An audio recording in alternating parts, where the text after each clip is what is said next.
세월호 사고 첫날 해경이 민간 잠수사들의 목포 서해지방청으로 불러 회의를 하는가 하면 청해진 해운이 선박의 도면을 제대로 제공하지 않아 이른바 골든타임을 놓친 것으로 나타났습니다.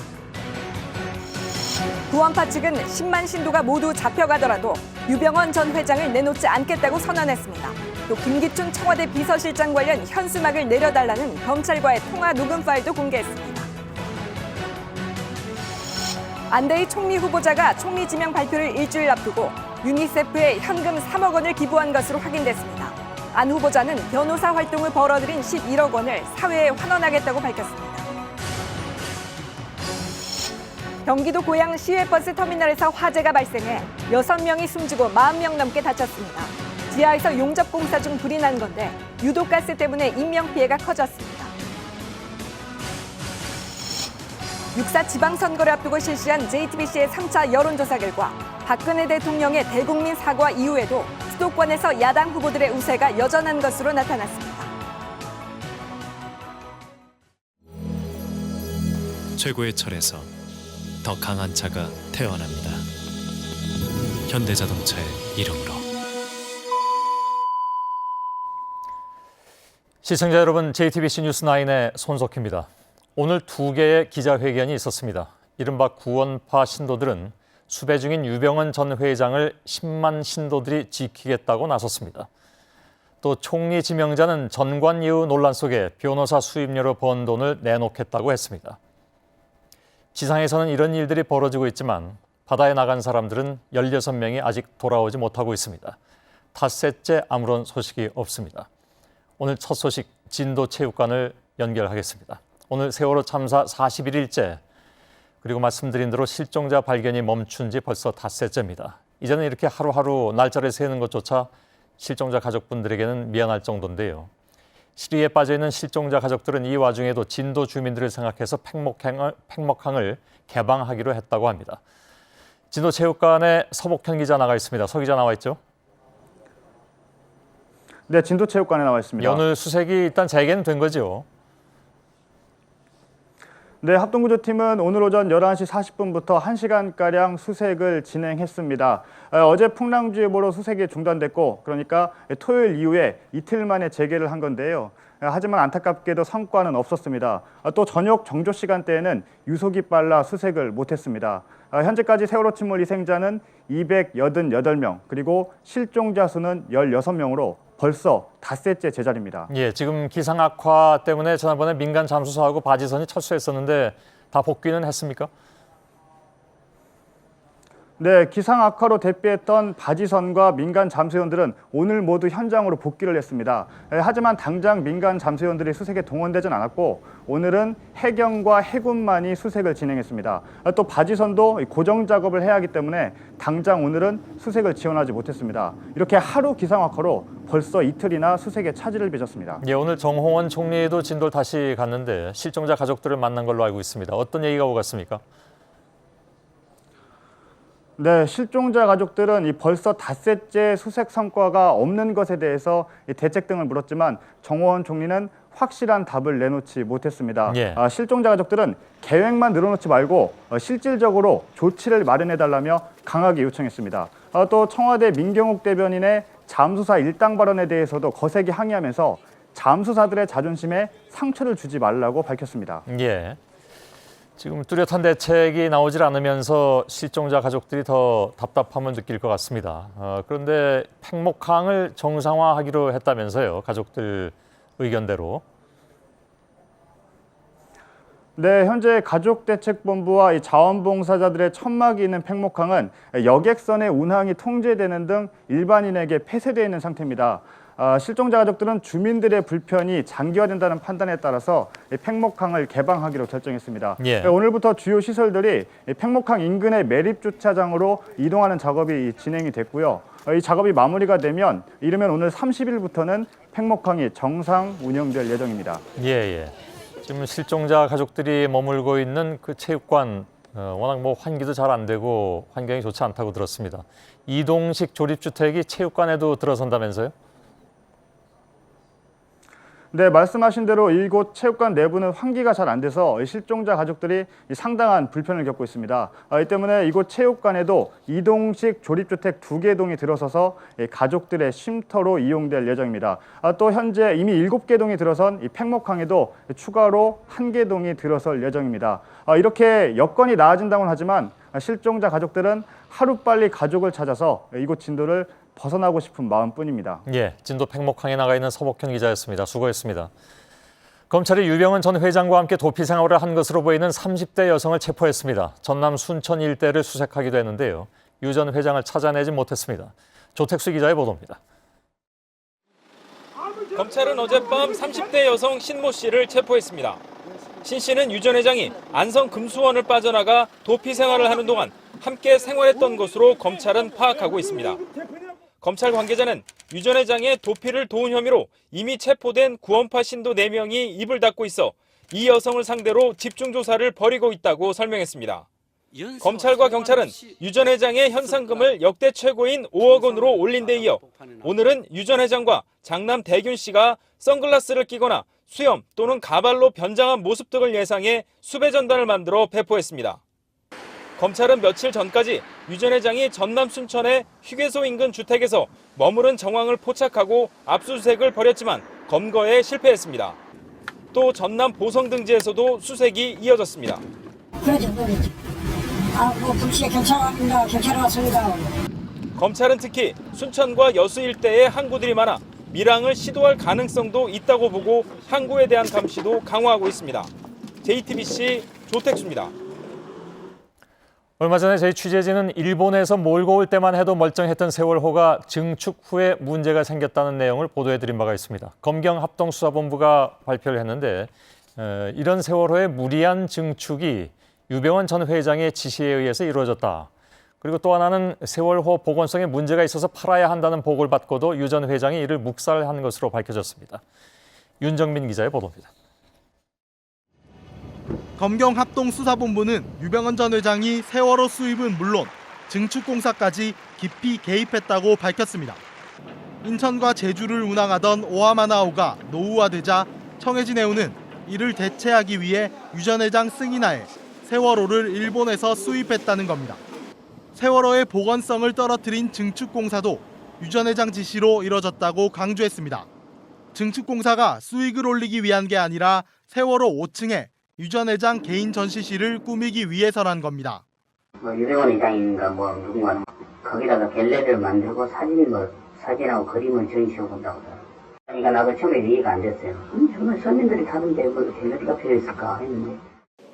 유 전 회장은 증축 후 보건성에 문제가 생겨 세월호를 매각해야 한다는 보고도 묵살했다고 합수부는 밝혔습니다.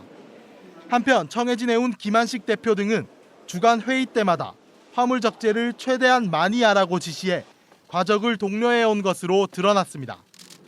검찰은 오늘 김 대표 등 청해진해운 임직원 5명을 업무상 과실치사 혐의로 구속 기소했습니다. JTBC 윤정민입니다. 이런 가운데 구원파 측은 검찰에 대해서 정면으로 도전장을 냈습니다. 유병헌 전 회장을 지키겠다. 오히려 세월호 진실을 밝혀준 사람에게 유병헌 전 회장 현상금과 똑같은 5억 원을 주겠다고 했습니다.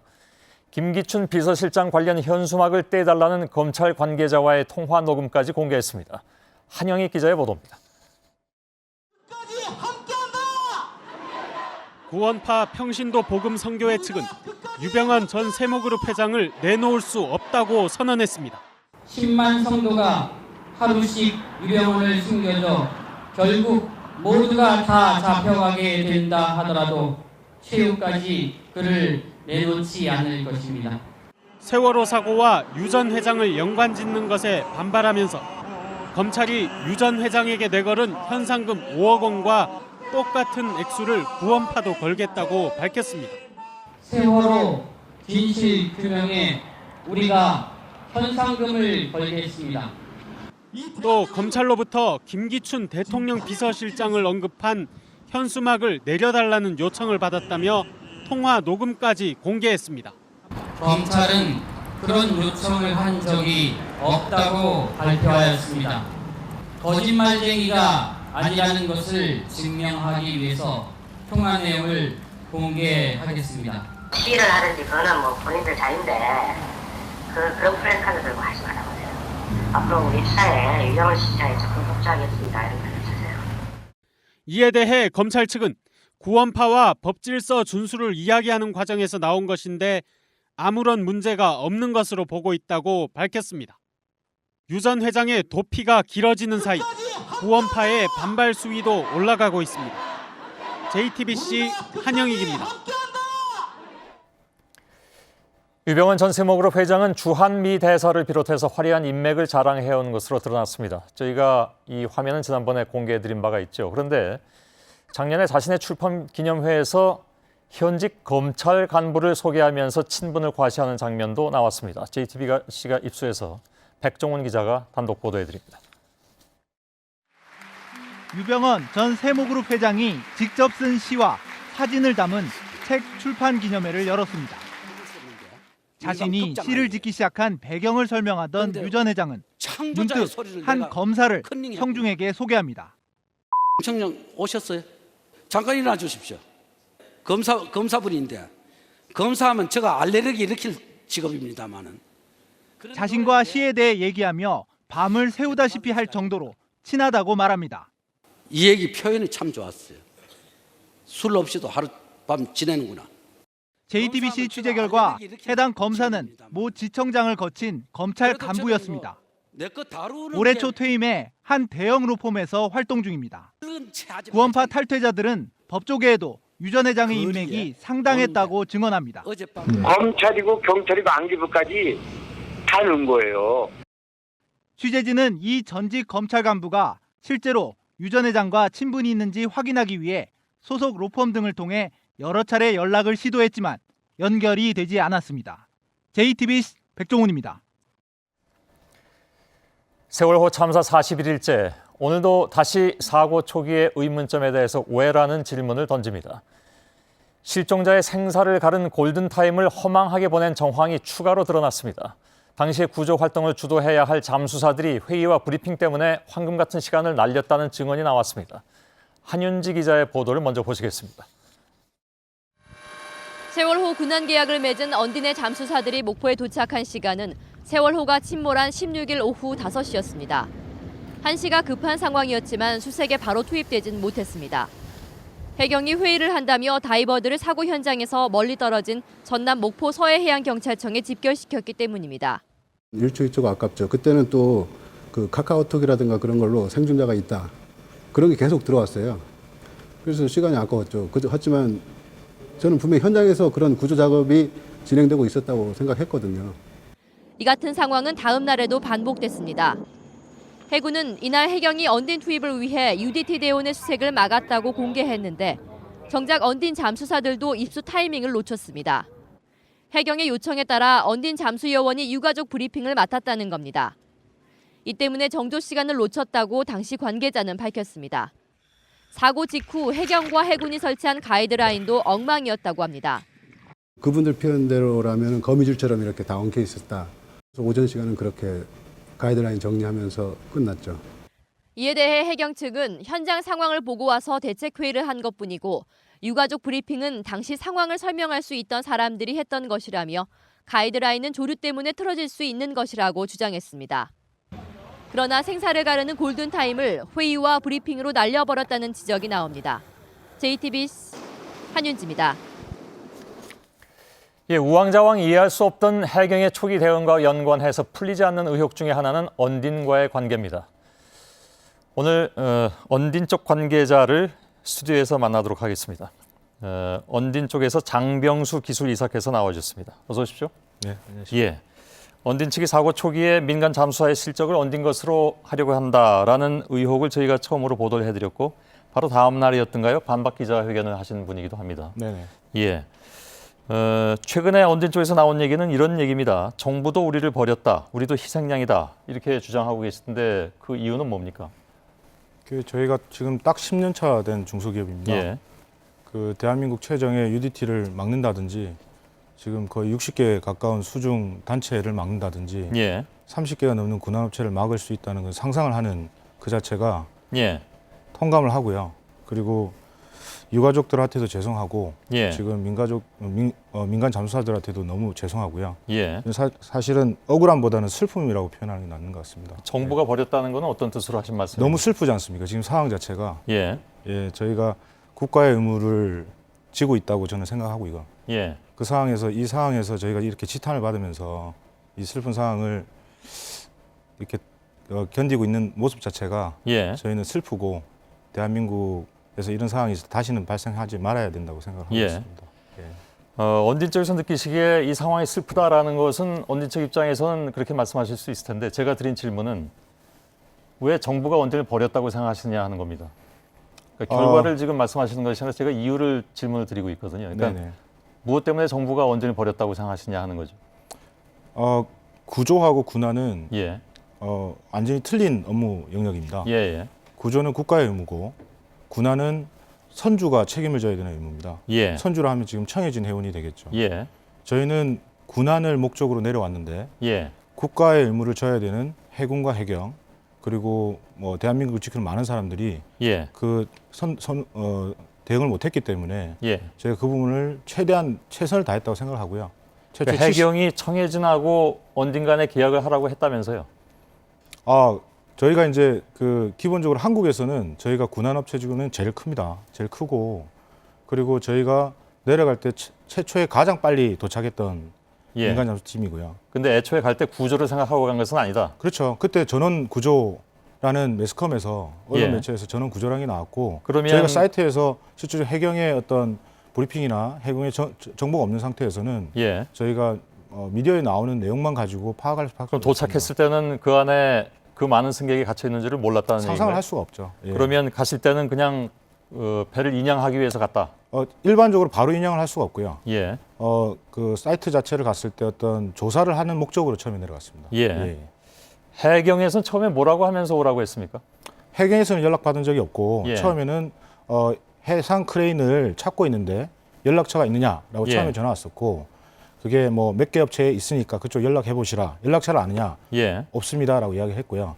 두 번째 전화 왔을 때는 청해진에서 군안업체가 찾는데 연락처를 줘도 되냐라는 연락을 예. 받았고요. 거기서 군안이라는 것은 구조는 아니다 이렇게 그렇죠. 파악을 예. 했단 말이죠. 예, 예. 그러면 그 안에 수백 명의 승객이 있었다는 것은 언제 알았습니까? 저희가 사이트에 처음 날 도착했을 때는 그 상황을 파악할 수가 없었고 예. 저희가 전체 팀이 다 모였을 때가 16일 자정경이었는데 예. 그때 어느 정도 파악했고 숫자는 그때까지도 파악을 못했었습니다. 16일 자정경이라면 조금 이해가 안 가는 게요. 네네. 사고는 16일 오전에 일어났단 말이죠. 16일 오전에 일어났었고 예. 최초의 민간팀이 최초에 도착한 시간이 오후 2시에 도착을 했습니다. 예. 그리고 그때는 작업 지시를 전혀 받지 못했고 예. 바로 회항을 했습니다. 잠깐만, 8시 48분에 일단 그 이제 사고 시간이 그렇게 돼 있는데 네네. 그 이후에 이미 오전 중에 네네. 물론 뭐 그 사이에 뭐 전원 구조했다 이런 그 얘기들이 정부에서 잘못 나와가지고 그게 다 퍼지긴 했었으나 1시에서 2시경에 나왔었고요. 예. 저희가 최초의 뉴스를 통해서 본 거는 10시 반 정도에 봤었고요. 예. 그리고 짐을 챙겨서 바로 목포로 내려가게 됩니다. 예. 아무튼 알겠습니다. 그런데 저녁 6시나 다 돼가지고 아까 말씀하신 6시에 아신다고 그랬나요? 11시 반. 자정쯤에. 예, 자정. 예, 자정 11시 하루 반. 종일 거기에 그러면 왜냐하면 해역 자체가 워낙 크기 때문에 예. 누군가가 어떤 그 현장의 상황을 정확히 전달하지 않으면 예. 배 한 척을 가지고 전체 상황을 파악할 수 없기 때문에 그건 제가 제일 이해가 안 가는데 네네. 저희도 이해가 잘 안 갑니다. 군안 업체 중에서 가장 크다고 말씀하셨잖아요. 예. 그리고 이런 경험이 없는 것도 아닐 테고. 네네. 근데 하루 종일 다 지나서 자정 때쯤 돼서야 그 배에 300명 이상의 사람이 있다는 걸 알았다는 얘기인가요? 그렇지는 않고요. 몇 명이 구조가 됐는지, 예. 몇 명이 지금 현재 수색을 하고 있는지, 예. 그리고 해군하고 해경이 어떤 작전을 하고 있는지를 예. 저희는 직접적인 라인을 통해서 받을 수가 없습니다. 예. 체계 자체가. 저희는 민간 업체들이 모이면 예. 해경이나 해군의 브리핑을 통해서 저희도 들어야 되는 입장이기 일단은 때문에. 알겠는데요. 예. 그러나 상식적으로 보면 그 사안을 자정쯤 밤 11시 반에 알았다는 것은 여전히 잘 이해가 저희가 처음에 가지 탑승했을 않습니다. 때가 육군 피정을 타고 들어갔었고요. 예. 그러고 나서 삼천구함을 타서 업무 지시를 기다리다가 예.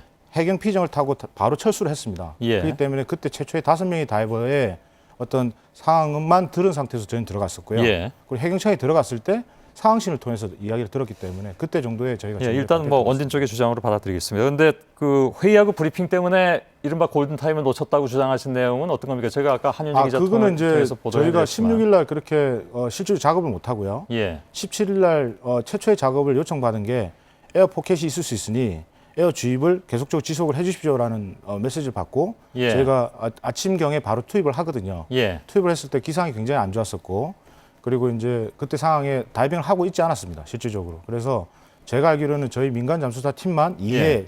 잠수 작업을 했었고요.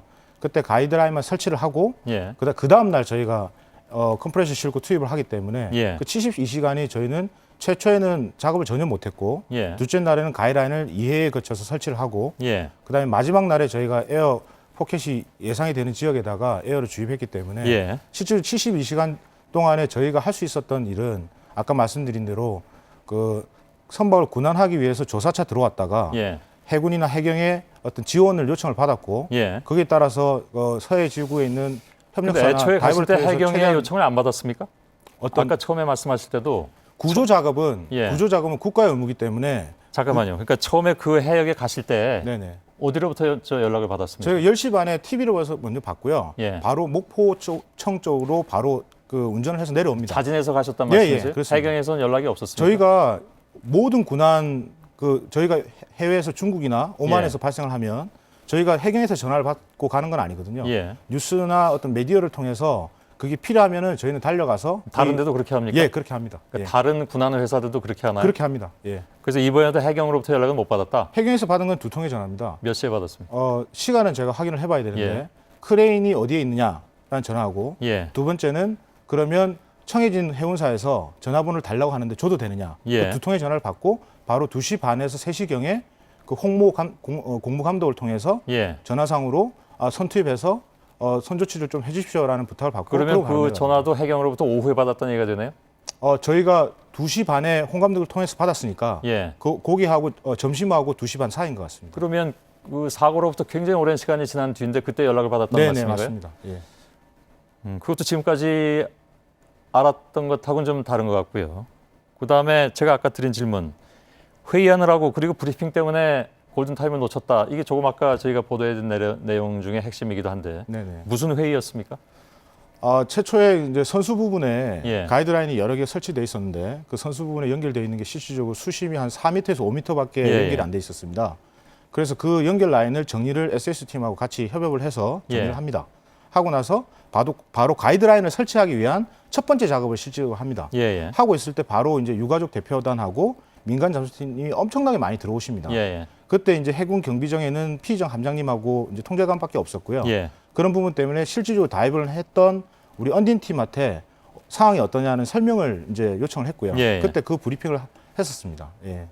회의는 무슨 회의입니까? 그러니까 목포까지 어떤 가서 작업을 했다면서요? 했냐, 예. 어떤 작업을 했냐, 지금 물속에 들어가면 시야가 어떠냐, 뭐 이런 기본적인 내용이었습니다. 그러니까 그걸 목포까지 가서 했다면서요? 아니요, 처음에 이제 17일은 저희가 사이트 투입했을 때는 예. 그 작업을 피정에서 했고요. 예. 16일은 해경하고 해군이 통제하는 전체 지휘권을 갖고 있으니까 예. 저희 언딘 팀을 기초로 해가지고 12시에 목포에서 다 모든 팀들이 다 모입니다. 예. 그래서 업무 배정을 하고 컴프레셔를 수비할 사람, 선단을 수비할 그게 사람. 현장에서는 안 됩니까? 그렇죠. 왜냐하면 진도에서는 예. 컴프레셔를 구할 수가 없습니다. 예. 선박도 구할 수가 없습니다. 그래서 모든 직원들이 다 목포로 다 모여서 서해 지구나 선단이나 이런 것들을 다 수집하게 됩니다. 예. 아무튼 그런 사이에 이른바 우리가 얘기하는 골든타임은 다 지나가고 있었잖아요. 네, 그렇습니다. 그죠? 예. 그래서 흔히 얘기하는 그 72시간의 시간을 어찌 보면 회의하느라고 혹은 뭐 준비가 안 됐, 애초에 구조를 위해서 가신 건 아니라고 했으니까요. 네, 군안을 위해서 내려갔고. 예. 그러면 이런 경우에 구조는 해경이 해야 된다고 보신다는 거죠? 해경이나 해군이나? 그러니까 해군이나 해경이 아니고 예. 그걸 저는 이제 그래서 정부 쪽으로 저희가 슬프다고 이야기하는 게 그거는 대한민국이 지켜줘야 되는 겁니다. 대한민국은 국민을 그럼 지켜야 과거에도 되고 구조 작업은 해보신 적이 없습니까? 전 세계에 예. 저희가 임카라고 하는 국제 잠수 연맹 협회 예. 회원사입니다. 저희가 지금 그 감사를 받고 있는데요. 예. 전 세계에 민간 잠수팀이 왜 여기에 들어가서 예. 민간인을 구조하냐라는 사찰을 받고 있습니다. 예. 그 말은 뭐냐면 그런데요. 고명석 범대본 대변인이 4월 19일에 무슨 얘기를 했냐면 민간 기업, 여기서는 원딘을 얘기합니다. 네네. 민간 기업이 선체 수색 등 특수 분야에서 더 전문성이 있다. 그러니까 장비도 더 뛰어나다. 네네. 라고 얘기했습니다. 그리고 실제로 여태까지 알려진 바로 네네. 구조는 해경도 물론 해야 되겠지만 이렇게 들어간 업체들이 구조하는 것으로, 그러니까 네. 민간 잠수사들을 모집해서 같이 일을 하고 일당 얘기 오늘 저 청와대에서 대변인이 한 바람에 시끄러워졌습니다만. 그건 말도 안 되는 이야기고요. 예. 그럼 말이 안 됩니까? 그렇죠. 사람을 두고 계산을 하고 있지 않습니까? 예. 지금 다이버들은 실질적으로 일확천금을 줘도 일확천금을 줘도 저희도 그 생각은 해본 적이 없는데요. 예. 아무튼 그 얘기가 나왔고 논란이 됐습니다. 네네. 그건 지금 언진 쪽에서 말씀하시기를 말이 안 된다라고 말씀하시니까요. 네네. 그건 같이 공감하는 바라고 생각을 합니다. 근데 그 전에 인명 구조에 대한 작업을 해본 적이 없습니까? 인명 구조 작업을 저희가 이제 항공기 인양을 한다든지, 그리고 이제 그 유조선을 인양을 할 때 소수의 인원들이 선실에 갇혀 있는 상태는 있습니다. 그런 경우는 저희가 그 시신을 발견을 하면 저희가 수색을 하는 게 아니고 발견을 신고를 하면 그 지역에 있는 국가 관할에 해경이 되든 해군이 와서 수습을 하게 돼 있습니다. 이 얘기는 처음부터 이 문제를 다시 짚어봐야 된다는 얘기가 되는데 저희는 그렇게 생각합니다. 그래서 저희가 아까 말씀드린 대로 저희도 책임을 그런데요. 통감하고 그 부분에 대해서 책임을 지고 싶은데 그걸 저희가 이렇게 풀어가고 싶습니다. 저희가 유가족을 위해서 끝까지 수색 작업을 합니다. 약속을 드린 바가 있고요. 두 번째는 저희가 분 단위로 지금 데일리 리포트를 만들고 있습니다. 그걸 백서를 내서 필요하신 부분들 그럼 국민들한테 저희 배포할 생각이고요. 그런 생각을 가지고 있습니다. 시간은 다 됐는데요. 네네. 제가 아직 못 여쭤본 게 좀 몇 가지가 있습니다. 네네. 우리 이렇게 하죠. 몇 가지 중요한 문제가 남아 있는데요. 네네. 내일 다시 얘기할까요? 저는 현장을 내려가야 되는 사람이고요. 아, 그렇습니까? 저기 앵커님이 한번 내려오십시오. 그러면 저희가 기꺼이 만나드리겠습니다. 아니요. 그건 저희가 판단할 문제이고요. 전화로라도 하죠, 네, 그러시죠. 전화로 하면 좋을 것 같습니다. 알겠습니다. 언딘의 장병수 기술이사였습니다. 수고했습니다. 네, 감사합니다. 안대희 국무총리 후보자에 대한 임명 동의안 요구서가 오늘 국회에 제출됐습니다. 재산은 22억 4천여만 원을 신고했는데요. 전관예우 논란이 커지자 안 후보자는 변호사 수익금 전액을 사회에 환원하겠다는 입장을 밝혔습니다. 최정혁 기자가 보도해드리겠습니다. 안대희 총리 후보자는 당초 예정에 없던 기자회견을 열고 변호사 수익금을 사회에 환원하겠다고 밝혔습니다. 약 1년 동안 늘어난 재산 11억여 원도 너무 많다는 생각이 듭니다. 그래서 이것까지 사회에 모두 환원하기로 했습니다. 안 후보자는 변호사 개업을 한 뒤 5개월여 동안 16억 원을 번 것으로 알려지면서 전관예우 논란이 일었습니다. 안 후보자가 국회에 제출한 재산은 22억 4천여만 원으로 2012년 9월 재산 공개 당시 9억 9,300여만 원보다 크게 늘었습니다. 국회는 안대희 총리 후보자가 임명 동의안 요구서를 제출함에 따라 본격적인 인사청문회 준비에 들어갔습니다. 핵심은 역시 전관예우 논란입니다. 야당은 안 후보자가 뒤늦게 사회 환원을 밝히긴 했지만 중요한 것 전관예우를 이용해 재산을 늘렸는지 여부라고 밝혔습니다. 검사로 재직하던 시절에 부당한 이익 등을 사회에 환원하기만 하면 모든 죄가 없어졌는지 한번 묻고 싶습니다. 국회는 다음 달 13일까지 안 후보자에 대한 인사청문회를 연 뒤 본회의 표결을 통해 임명동의안을 처리합니다. JTBC 최종혁입니다. 안대희 총리 후보자는 돈을 너무 많이 번 것 같아서 환원하겠다고 했지만 변호사 수입 내용에도 문제가 많다는 지적입니다. 우선 작년 말에 국세청 세무조사 감독위원장 신분으로 조세 사건을 맡았던 것으로 확인됐습니다. 또 대법관 출신인 안 후보자가 대법원 상고 사건을 수임해서 무죄 취지 파기 환송을 받았던 사실도 드러났습니다. 전형적인 전관예우 사례가 아니냐는 지적이 나오고 있습니다. 손국희 기자입니다. 안대희 후보자는 지난해 12월 한 금융회사가 법인세 부과를 취소해달라며 영등포 세무서를 상대로 낸 소송 항소심에 소송 대리인을 맡았습니다. 그런데 안 후보자는 보름 전 국세청 세무조사감독위원회의 초대 위원장으로 임명된 상태였습니다. 국세청의 세무조사 전 과정을 감독하는 위원장 신분으로 민간 기업의 조세 사건을 수임한 건 부적절하다는 지적이 나옵니다. 해당 기업은 할 말 없단 입장입니다. 현황 안 하고 있어요. 현재로서는 신중한 사안이고 변호사 활동을 시작한 지난해 7월부터 12월까지 16억 원가량의 수입을 올린 것도 도마 위에 올랐습니다. 퇴임 후 수입료로만 매달 3억 원, 하루 1천만 원씩 벌어들인 건 과도한 것 아니냐는 지적입니다. 이명박 정부 시절인 2011년 감사원장 후보로 지명됐던 정동기 전 민정수석은 퇴임 후 한 법무법인에서 7개월간 7억 원을 받은 사실이 알려지자 사퇴한 바 있습니다. 대법관 출신으로 대법원 상고 사건 4건을 수임한 것도 논란거리입니다. 안 후보자는 특히 지난 1월 업무상 횡령 혐의 등으로 항소심에서 징역형을 선고받은 한 대부업체 대표의 변호를 맡았고 대법원은 일부 무죄 취지로 이 사건을 서울고법에 돌려보냈습니다. JTBC 손국희입니다. 안대희 총리 후보자가 최근 국내 한 NGO에 거액의 기부금을 낸 것으로 확인됐습니다. 총리 내정 발표가 있기 며칠 전인데요. 때문에 전관예우 문제가 불거질 것에 대비한 것이 아니냐는 의혹이 제기되고 있습니다. 이희정 기자가 취재한 내용을 보도해드리겠습니다. 안대희 국무총리 후보자는 5월 중순 유니세프 한국위원회에 3억 원을 기부했습니다.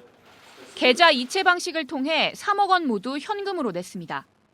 총리 후보자 지명을 며칠 앞둔 시점이어서 내정 사실을 알고 인사청문회에 대비한 게 아니냐는 의혹이 제기됩니다. 전관예우 논란이 불거질 것에 대비해 현금 보유액을 줄이려 했던 것 아니냐는 겁니다. 안 후보자가 낸 기부금은 지정 기부금 형태로 소득 금액에 따라 30%의 공제 혜택을 받을 수 있습니다. 총리 지명까진 몰랐다고 해도 후보자 인사검증은 본인 동의를 받고 보통 몇 주 동안 진행하기 때문에 최소한 이 사실은 알고 있었을 것으로 보입니다. 또 안 후보자의 기부에 관여했던 한 관계자는 지난주 JTBC가 취재에 들어가자 3억 원은 4월에 기부한 것이라고 했다 다시 5월로 정정하기도 했습니다. 총리실 역시 JTBC가 확인에 들어간 뒤 2013년 소득 중 수억 원을 불우아동 시설, 학교 등에 기부라는 내용의 보도자료를 냈습니다. 그러나 총리 지명 직전에 3억 원을 냈다는 내용은 포함되지 않았습니다. 이와 관련해 안 후보자 측은 이번 기부는 총리 지명 전인 4월부터 논의했던 일로 청문회와는 무관하다며 지금까지 아동 장애인 시설 등 약 20곳에 1,000만 원 단위로 기부를 해왔다고 해명했습니다. 그러면서도 구체적인 기부 내역은 공개할 수 없다고 밝혔습니다. 안 후보 측의 해명을 받아들이더라도 총리 지명 직전에 3억 원이라는 큰 돈을 한꺼번에 냈다는 것에 대한 의혹은 쉽게 가시질 않고 있습니다. JTBC 이희정입니다. 여야가 세월호 참사 진상규명을 위해서 만든 국회 국정조사 특별위원회는 예상대로 출범부터 쉽지 않습니다. 핵심은 김기춘 대통령 비서실장을 증인으로 채택할지 여부인데 여야의 입장 차이가 큽니다. 조민진 기자의 보도입니다. 여야는 국정조사 투기 계획서에 조사 대상 기관과 증인을 명시할 것이냐를 두고 계속 평행선만 달렸습니다. 야당은 증인으로 김기춘 청와대 비서실장과 남재준 전 국가정보원장 등을 포함시키고 이를 국조계획서에 명시할 것을 주장했습니다. 하지만 여당은 일단 국조계획서를 의결하고 증인 문제는 추후에 논의하자며 야당 의견에 반대했습니다. 포함시킨 적이 없어요. 조사에 들어가기도 전에 증인부터 만들어 놓는 것은 무슨 순수한 의미라고 보기 어려운 것이죠. 계획서 단계에서 기본적으로 꼭 필요한 논란이 될 수 있는 부분은 미리 협의를 해서 국조특위가 원활하게 진행될 수 있도록 이렇게 하고 있는데 이런 가운데 여당 내부에서도 청와대 비서진 개편론이 조금씩 불거지고 있습니다. 이번 세월호 참사 수습 과정 또한 여러 가지 보고 라인에 있어서 이 청와대 참모진의 잘못도 저는 명백하다고 생각이 됩니다. 그런 의미에서 이 참모진의 수장격인 그 비서실장의 이 교체도 저는 필요하지 않나. 특히 7월 전당대회를 앞두고 비박근혜계를 중심으로 당청 관계에 쇄신이 필요하다는 목소리가 점차 커질 것으로 보입니다. JTBC 조민진입니다. 세월호 참사가 몰고 온 KBS 사태는 이번 주에 새로운 국면을 맞게 됩니다. 길환영 사장의 해임 여부와 양대 노조의 파업 여부가 모두 며칠 사이에 결정나게 됩니다. KBS 이사회가 오늘 길환영 사장에 대한 해임 제청안을 상정했는데요. 해임 여부에 대한 표결은 오는 28일 수요일에 이루어집니다. 또 KBS 노조원들은 총회를 열고 길 사장 사퇴를 재차 촉구했습니다. 홍상지 기자의 보도입니다. KBS 이사회가 오늘 임시이사회를 열어 길환영 사장에 대한 해임 제청안을 상정했습니다. 해임 제청안을 제출한 야당 측 이사들은 길 사장이 조직 관리와 경영을 정상적으로 수행하기 어렵다는 점을 지적한 것으로 알려졌습니다. 최근 보도 통제 논란에 이어 간부들의 이단 보직 사퇴 등으로 사장 직무가 어렵다는 겁니다. 길 사장은 이사회에 서면으로 답변을 보내 보도 통제 및 청와대의 인사 개입 의혹 등은 모두 왜곡됐으며 사실이 아니라고 해명했습니다. 해임 제청안에 대한 표결은 오는 28일 이뤄집니다. 제청안이 통과되려면 여당 추천 이사 7명, 야당 측 이사 4명 중 과반수가 찬성해야 합니다. 오늘 이사회에 앞서 전국 언론노조 KBS 본부 소속 300명은 총회를 열고 길 사장 퇴진을 촉구했습니다. 길환영 사장은 스스로 알아서 물러나실 것이고 이사회는 빨리 더 이상 KBS가 나락으로 떨어지기 전 이사회에서 해임을 이겨야 합니다. 사측은 당초 총회 장소였던 본관을 버스로 봉쇄했지만 노조 측이 자리를 옮기면서 충돌 등은 빚어지지 않았습니다. 한편 파업 찬반 투표를 진행 중인 KBS 1노조는 내일 투표를 마무리하고 파업 돌입 여부를 결정할 예정입니다. JTBC 홍상지입니다. KBS 노조가 길환영 사장 관련 의혹을 추가로 공개했습니다. 길 사장이 지역 총국장으로 근무할 당시에 수천만 원의 협찬 계약을 맺고 이른바 다이아몬드 스캔들로 불리우는 CNK 관련 내용을 홍보하는 프로그램을 만들었다는 건데요. KBS 측은 전혀 사실이 아니라고 반박했습니다. 이호진 기자의 보도입니다. 2008년 KBS의 한 지역 총국에서 제작한 CNK 카메룬 다이아몬드 관련 프로그램입니다. 자원 외교의 성공 사례로 소개하고 있습니다. 추정한 매장량은 약 7억 3,600만 캐럿 정도. 전 세계에서 1년 동안 생산되는 양의 약 5배에 해당된다. 하지만 CNK 오덕균 대표는 주가를 조작해 900억 원을 챙긴 혐의로 구속 기소돼 재판을 받고 있습니다. 광산을 지키기 위해서 최선을 다했습니다. KBS 노조는 해당 지역 총국장이었던 길환영 사장이 체결한 계약서를 공개하며 홍보성 프로그램 제작을 주도해 투자자들에게 피해를 입혔다고 주장했습니다. CNK 주가 조작의 서막을 길환영 사장이 열어주었던 것이다. 이에 대해 KBS는 프로그램 기획 단계에서 길 사장의 개입이 전혀 없었고 발제도 해당 보도국이 했다고 반박했습니다.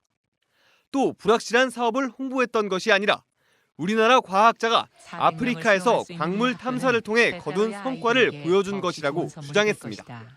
계약 역시 사내 절차에 따라 공식적으로 이뤄졌다며 법적 대응도 불사하겠다고 밝혔습니다. JTBC 이호진입니다. 서울시장 선거가 이틀째 네거티브 공방으로 이어지고 있습니다. 정몽준 후보는 박원순 후보의 부인이 시민들 앞에 나서라고 촉구했고 박 후보 측은 서울시장 선거에 후보 부인이 나서야 하는 이유가 뭐냐면서 치졸한 네거티브라고 맞섰습니다. 류정화 기자의 보도입니다. 정몽준 새누리당 후보는 새정치연합 박원순 후보 부인 강난희 씨를 거론했습니다. 공개석상에서 모습이 보이지 않는 것에 대해 문제 제기를 한 겁니다. 시장의 부인도 서울 시민들께서 궁금하게 생각하고 부인께서 시민들과 대화할 수 있는 기회가 있으면 그것이 바람직할 수도 있겠다. 어제 박원순 후보가 직접 가족을 화두로 삼는 네거티브 선거전에 대해 강경 대응하겠다고 밝혔지만 정 후보 측은 논란을 이어간 겁니다. 박 후보 측은 치졸한 네거티브라며 공세를 폈습니다. 시장 부인이 선거 운동을 하고 있는지 아닌지는 전혀 관여할 바가 아니죠. 저열한 논평을 일삼은 대변인을 반드시 추방하라고. 정 후보는 또 박원순 후보가 국가보안법 폐지를 주장했던 점 등을 들어 다시 국가관 문제를 제기했고 박 후보 측은 국가보안법상 고무찬양죄를 삭제해야 한다는 정 후보의 2002년 발언을 언급하며 정 후보 측의 잣대로 하면 정 후보의 국가관도 의심할 만하다고 반박했습니다. JTBC 류정화입니다. 강훈태 후보가 광주시장 무소속 단일 후보로 결정되면서 광주가 이번 지방선거에서 또 하나의 핵으로 떠올랐습니다. 새정치민주연합 안철수 공동대표가 전략 공천한 윤장현 후보와의 맞대결 결과에 안 대표의 정치적 명운이 달렸기 때문입니다. 이유정 기자의 보도입니다. 광주시장 선거는 새정치민주연합 윤장현 후보와 무소속 강훈태 후보의 맞대결로 압축됐습니다. 무소속 강훈태, 이용섭 후보의 단일화 여론조사 결과 강 후보가 최종 결정됐기 때문입니다. 최선을 다하겠습니다. 우리 이용섭 동지를 지지하셨던 지지자, 자원봉사자 여러분, 진정한 통합선거가 되도록 저 자신이 앞장서 노력하겠습니다. 강 후보의 선거대책위원장을 맡기로 한 이 후보는 윤장현 후보를 전략 공천한 새정치연합 지도부를 향해 다시 한번 각을 세웠습니다. 광주 시민을 무시하는 안철수, 김한길의 낙하산 공천을 막아야 된다. 이제 광주에는 아무나 공천해도 당선시킬 수 있다는 이런 부끄러운 공식을 깨야 된다. 최근 여론조사에서는 단일화에 성공한 강 후보가 윤 후보를 상당한 차이로 앞서는 것으로 나타났습니다. 이런 위기감 때문인지 박영선 원내대표도 광주를 찾아 윤 후보 지원 사격에 나섰습니다.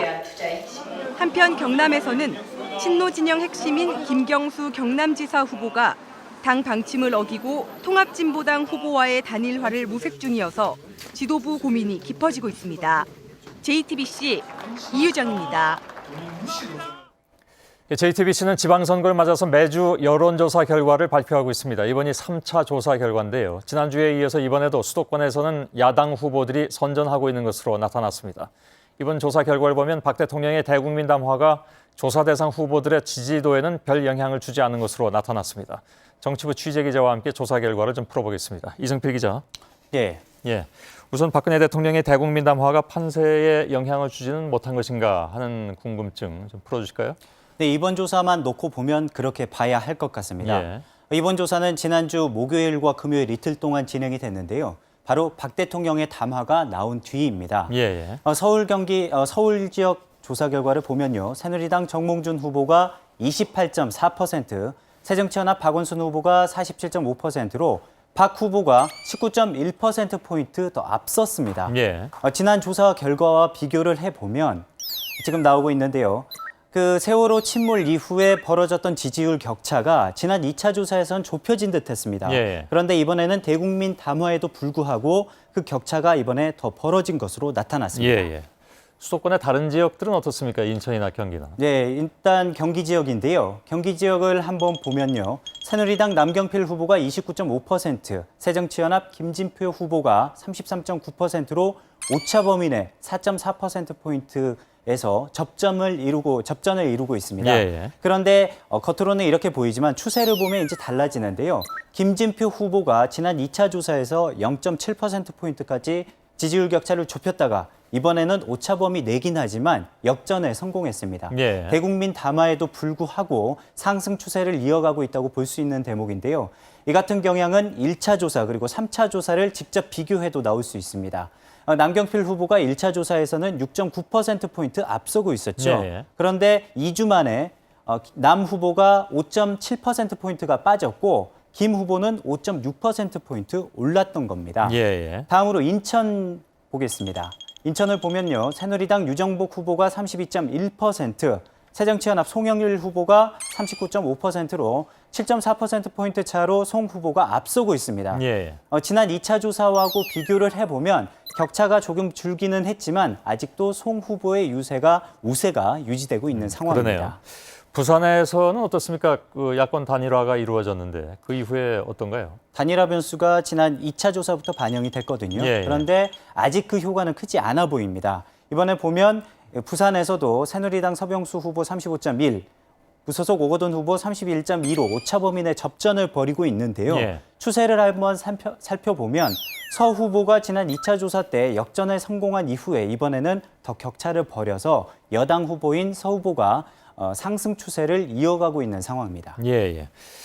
다시 수도권 얘기를 좀 할 텐데 박근혜 대통령의 담화 이후에 영향이 어떻게 되느냐. 많은 언론들이 뭐 영향이 있다 없다 이렇게 얘기를 하고 있습니다만 조사 결과는 어떻습니까? 사실상 이게 가장 핵심 내용이었죠. 이번 조사 내용인데요. 그 박근혜 대통령의 담화를 어떻게 평가하느냐에 보기에 앞서서 서울 지역을 한번 예를 들어서 한번 살펴보겠습니다. 서울 지역에서 박 대통령의 국정 운영에 대한 평가를 한번 봤는데 긍정 평가가 37.2, 부정평가가 36%로 나온 상태였습니다. 예, 예. 그런데 이번에 담화에 대해서 어떻게 평가하느냐 한번 봤더니 여기서도 긍정이 38.3, 부정이 36.3으로 이 두 개가 상당히 유사한 분포로 나타나고 있는 거의 상황인 같이 거죠. 가는군요. 예. 그렇죠.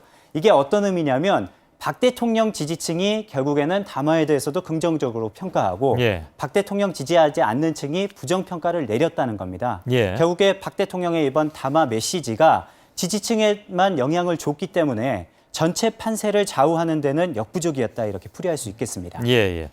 지금 그 경기 지역 같은 경우에는 여야 후보 간에 아주 접전인 것 같습니다. 예. 처음에 양상하고 많이 달라진 그러니까 세월호 참사 이후에 굉장히 좀 그렇습니다. 야권 후보가 처음엔 남 후보 우세였죠. 예, 예. 그 어떻게 예상이 됩니까 여긴?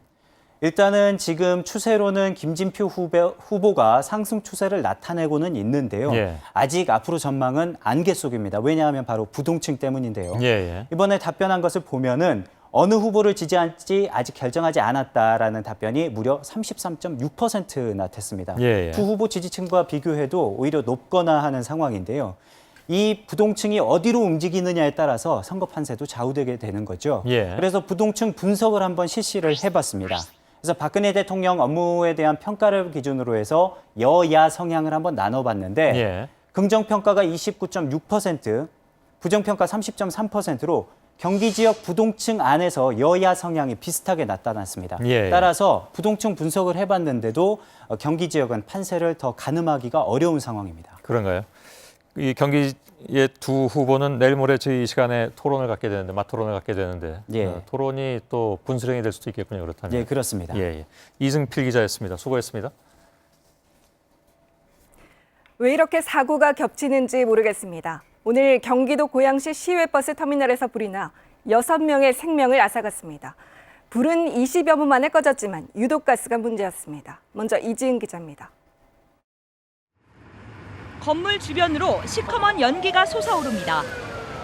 영문을 모른 출근길 시민들이 우왕좌왕 어쩔 줄 몰라 합니다. 오늘 오전 9시쯤 경기도 고양시 시외버스 종합터미널 지하 1층에서 불이 났습니다. 그 시커먼 연기가 거의 천정 있는 데까지 나왔고 연기를 먼저 봤거든요. 연기를 먼저 보고 조금 있으니까 불길이 이제 천정 가까이까지 불길이 솟았어요. 소방당국은 식당 인테리어 공사 현장에서 용접을 하던 중 불꽃이 인근 자재에 옮겨 붙은 것으로 보고 있습니다. 지하 1층 내부 인테리어 작업 중에 용접 작업 추정의 화재가 발생을 했습니다. 불은 20여 분 만에 꺼졌지만 연기가 에스컬레이터 통로를 통해 위층으로 올라간 게 화근이었습니다. 당시 터미널에 있던 700여 명의 시민들은 대피했지만 미처 빠져나오지 못한 6명이 질식해 숨졌습니다. 또 40여 명의 부상자들이 인근 병원에서 치료를 받고 있습니다. 하지만 부상이 심한 경우도 적지 않아 사망자가 더 늘 가능성도 배제할 수 없습니다. 경찰은 짧은 시간에 많은 인명피해가 발생한 이유를 집중 조사하고 있습니다. JTBC 이지은입니다. 이번 화재 사건에서 눈여겨볼 대목이 있습니다. 불이 난 곳은 지하 1층인데 희생자 대부분은 지상 2층에서 발견됐습니다. 연기가 2개 층을 타고 오르는 동안 안전장치는 먹통이었습니다. 결국 또 인재란 얘기입니다. 임진택 기자입니다. 불이 난 고양 종합터미널은 문을 연 지 2년도 되지 않은 현대식 건물입니다. 하루 최대 250대의 시외버스가 운행을 하고 쇼핑몰 등도 있어 하루 유동인구만 만여 명에 달합니다. 하지만 이번 화재 당시 연기를 막아주는 방화 셔터 장치가 제대로 작동하지 않았다고 소방당국은 밝혔습니다. 방화 셔터가 1층 부분은 됐고요. 지하층에서 1층 올라가는 부분은 공사 중으로 있기 때문에 안 돼 있습니다. 결국 방화 셔터가 내려오지 않는 바람에 지하에서 발생한 화재가 1층을 통해 2층까지 올라갔고 6명의 사망자 중 2층의 화장실과 버스 매표소 안에서만 한꺼번에 4명이 목숨을 잃은 겁니다. 대피 방송도 부실했습니다. 그냥 녹음된 안내 방송이었어요. 그냥 여자 목소리였는데 화재가 났으니 대피하세요. 이 건물의 구조를 잘 모르기 때문에 어디로 대피해야 할지 당황한 거예요. 이번 화재 역시 안전 불감증이 부른 인재였다는 지적이 나오고 있습니다. JTBC 임진택입니다. 인터넷 포털 업체 2위인 다음이 모바일 메신저 업체인 카카오를 흡수 합병합니다. 10년 넘게 이어진 네이버의 독주 체제가 깨질지 관심이 모아지고 있습니다. 심수미 기자가 보도합니다. 다음과 카카오가 하나로 합쳐집니다. 양사는 오는 8월 주총 승인을 거쳐 연내에 모든 합병 절차를 마친다는 방침입니다. 주식 합병은 다음 한 주당 카카오 1.5주의 비율로 하되 다음이 발행한 신주로 카카오 주식을 모두 교체하는 방식입니다. 합병 후 시가총액 규모는 약 3조 4천억 원대. 거대 IT 기업으로 몸집이 커지는 겁니다. 새로 출범하는 다음 카카오는 이러한 시너지를 통해 강력한 생활 정보 플랫폼으로 거듭날 것입니다. 양사는 이번 통합으로 서로 부족한 부분을 채우게 됐습니다. 그동안 다음은 모바일 메신저 분야에서 카카오는 검색 엔진과 콘텐트 면에서 취약했습니다. 신경쟁력을 통합해 양사의 당면 과제를 신속히 해결하고 강점을 강화하는 시너지를 통해서 양사의 이번 합병 발표로 경쟁사인 네이버는 오늘 주가가 4% 가까이 빠졌습니다. 두 회사의 결합이 거대 공룡 네이버를 얼마나 견제해낼 수 있을지 시장의 초점이 모아지고 있습니다. JTBC 심수미입니다. 다음과 카카오의 합병은 사실 예견된 수순이었습니다. 둘은 혼자선 네이버를 상대하기가 버거웠고 해외 진출 성적도 저조했습니다. 합칠 수밖에 없는 이유가 있었던 겁니다. 이어서 성하선 기자의 보도입니다. 지난해 12월 9일 이른바 카카오톡 대란이 있던 날입니다. 일시에 접속이 끊겨 먹통이 되자 시민들은 우왕좌왕했습니다. 눈 떠서 확인하고 잠들기 전에 확인하고 계속 확인하죠. 예. 카톡이 안 되다 보니까 좀 많이 업무에 불편함이 있었죠. 메신저 국내 시장 점유율 1위로 시민들의 없어서는 안 될 생활 수단이 된 카카오톡. 하지만 해외 시장에서는 일본 등을 중심으로 급팽창하고 있는 네이버의 라인과 비교해 크게 뒤처져 있는 게 사실입니다. 다음도 국내 검색 시장에서조차 구글에까지 밀리며 정체를 거듭했던 상황. 때문에 이번 양사 간의 합병은 이런 한계를 벗기 위한 서로 간의 불가피한 선택이었다는 분석이 나옵니다. 양사는 앞으로 웹툰과 뉴스 등 다음의 서비스를 카카오톡에 접목시킬 전망입니다. 뉴스, 게임 등을 이렇게 효과적으로 빨리 이제 모바일로 전개할 수 있을 것 같습니다. 컨텐츠 소싱이 관건이라고 봅니다. 양사의 통합이 기대한 성과를 낼지는 평가가 분분합니다. 하지만 일단 시장의 몰고 올 파급력은 적지 않을 것으로 업계는 보고 있습니다. JTBC 성화선입니다. 진도 해역의 유속은 점차 빨라지고 더운 날씨도 당분간 이어지겠습니다. 이번 여름엔 지난해보다 폭염은 덜하겠지만 태풍은 더 강해질 것으로 보입니다. 이재승 기자가 보도합니다. 진도 해역은 소조기가 끝나면서 조류가 점차 강해지겠습니다. 내일 최대 유속은 초속 2.2m로 오늘보다 0.1m 빨라지겠습니다. 내일은 전국이 맑은 가운데 따뜻한 남서풍이 불면서 기온이 크게 오르겠습니다. 낮 최고 기온은 서울 28도, 전주 30도, 대구 33도로 평년보다 4, 5도 높겠습니다. 6월까지는 더운 날씨가 이어지지만 7, 8월은 지난해와 같은 심한 폭염이나 열대야는 없을 것으로 보입니다. 동태평양의 수온이 올라가는 엘니뇨 현상으로 더운 공기를 품은 북태평양 고기압이 동쪽으로 치우쳐 한반도에 영향을 덜 주기 때문입니다. 반면 태풍은 평소보다 남동쪽에서 발생한 뒤 적도 부근에 덥고 습한 공기를 공급받아 강도가 세질 것으로 보입니다. 기상청은 올여름 평년과 비슷한 11개의 태풍이 만들어져 이 가운데 한두 개가 우리나라에 영향을 줄 것으로 전망했습니다. JTBC 이재승입니다. JTBC 뉴스9을 마치겠습니다. 저희 JTBC 기자들은 내일도 최선을 다하겠습니다. 여러분 고맙습니다.